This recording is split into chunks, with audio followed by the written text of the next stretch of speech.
ઈસવીસન 1971ના પાકિસ્તાન સામેના યુદ્ધમાં છાબના મોરચે પોરબંદરનો યુવાન શહીદ થયો હતો, ત્યારે તેની સ્મૃતિમાં નાગાર્જુન સિસોદિયા પાર્કનું નિર્માણ થયું છે. બસ ડેપો સામે આવેલ સ્મારકરૂપી બાગની જાળવણી વગર બિસ્માર હાલતમાં ફેરવાઈ ગયું છે. અહીં બેસવાની પૂરતી વ્યવસ્થા પણ નથી, ત્યારે યોગ્ય કરવા માંગ ઉઠી છે. પોરબંદરમાં શહીદ વીર નાગાર્જુન સિસોદિયા પાર્કને લાખો રૂપિયાના ખર્ચે વિકસાવવામાં આવ્યો છે, પરંતુ અહીં બાળ મનોરંજનના સાધનો તૂટી ફૂટી ગયા છે.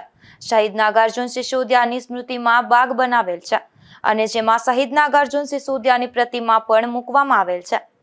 આ બાગની નવીનીકરણના નામે લાખો રૂપિયાનો ખર્ચે ગુજરાત સરકારની સ્વર્ણિમ યોજના હેઠળ કરવામાં આવ્યો હતો, પરંતુ નવીનીકરણના નામે ખૂબ જ મોટો ભ્રષ્ટાચાર નગરપાલિકાના તાત્કાલિન અધિકારીઓ અને પદાધિકારીઓ સાથે મળીને કર્યો હોય તેમ બગીચામાં જૂના વૃક્ષોનું નિકંદન નીકળી ગયું છે અને આખા બગીચામાં નબળી ગુણવત્તાના બ્લોક વાપરવામાં આવ્યા છે. બગીચામાં લોન બનાવવા માટે કાળી અને ફળદ્રુપ માટી નાખીને લોન વાવવાની હોય છે, પરંતુ અહીં ખારી અને ચીકણી માટી ભરીને લોન નાખવામાં આવી હતી, જેથી લોન સુકાઈ ગઈ છે.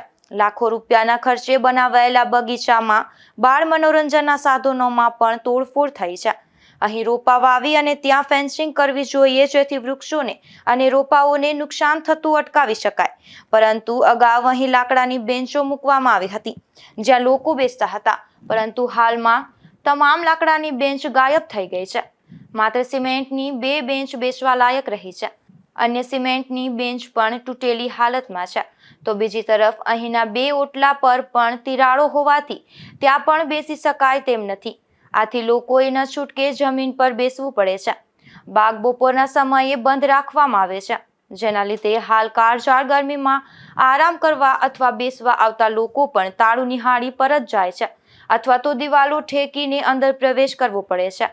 શહીદની સ્મૃતિમાં સ્મારક બનાવવામાં આવ્યું છે, જેથી શહીદની ગરિમા જળવાય એ રીતે વ્યવસ્થા કરવાને બદલે મહાનગરપાલિકાનું બેદરકાર તંત્ર આ સ્મારક પ્રત્યે સંપૂર્ણપણે ઉદાસીન છે.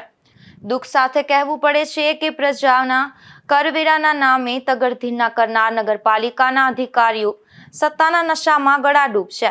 તેને ભાષણોમાં શહીદો માટે સારા શબ્દો નીકળે છે, પણ અમલ કરવામાં જરાય રસ નથી. બગીચામાં મોટા ભાગની સ્ટ્રીટ લાઇટો બંધ છે, તેથી રાત્રિના સમયે અહીંયા દિવાલ ટપીને ઘૂસી જતા આવારા તત્વો અનૈતિક પ્રવૃત્તિ કરતા હોવાની શક્યતા પણ નકારી શકાતી નથી. તેથી આ સ્મારકની જાળવણી વ્યવસ્થિત રીતે કરવી જોઈએ, તેમજ બેસવા માટે પૂરતી બેન્ચોની વ્યવસ્થા પણ કરવી જોઈએ તેવી માંગ ઉઠી છે. નિપુલ પોપટ સાથે અશોક થાનકી, ગુજરાત ન્યૂઝ, પોરબંદર.